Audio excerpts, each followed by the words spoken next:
नमस्कार सभी साथियों को। प्रिय साथियों, आज 1 जून 2021 दिन मंगलवार का हो चुका है और जो आज रात गुजरी है इसमें जो हमारे लोगों पर, सभी प्राणियों पर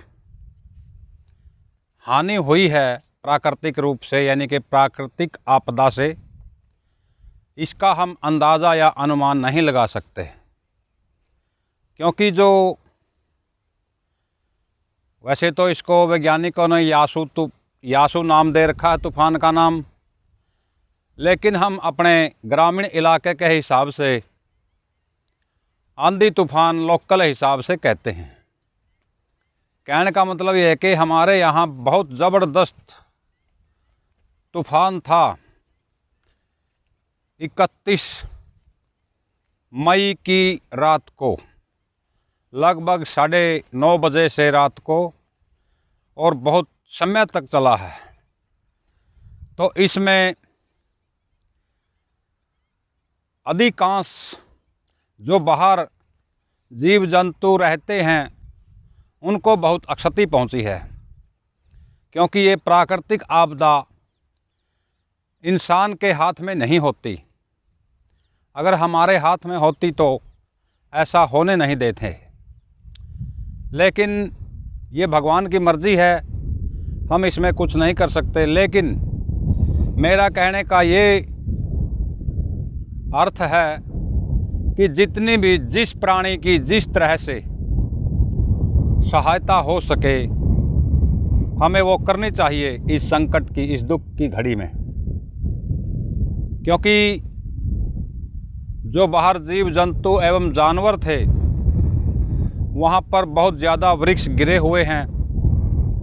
तो साथियों से ये निवेदन है कि खेतों में या कहीं ज़्यादा वृक्ष हैं वहाँ पर जाकर के देखें कि हमारे यहाँ कोई ऐसा जानवर तो नहीं, उसके कोई वृक्ष टूटा हुआ उसके नीचे दबा हुआ। तो हमारा ये परम कर्तव्य और फर्ज है कि हमें उस जानवर को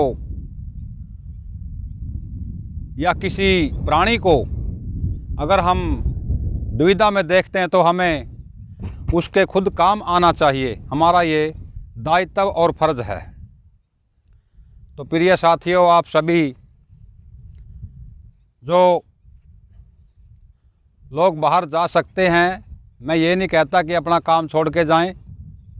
खासकर ज़िम्मेदार मज़दूर किसान साथियों से ये निवेदन है कि जो अपने अपने खेतों में जाएं वहाँ पर ध्यान से देखें कि कहीं कोई प्राणी, जानवर, जीव जंतु कोई दुविधा में है तो उसको निकाल दीजिए। अगर दबा हुआ है, कोई वृक्ष टूटा हुआ है और उसके नीचे दबा हुआ और वो जीवित है, उसको निकालने में उसकी सहायता करें। ये हमारा परम कर्तव्य है। तो आप सभी साथियों से मेरा कहने का यही अर्थ था कि आप सभी साथी जाएं, और प्राकृतिक आपदा तो हमारे बस में नहीं है। जो हमारे बस में है हम वही काम कर सकते हैं और वो हमें करना चाहिए। नमस्कार।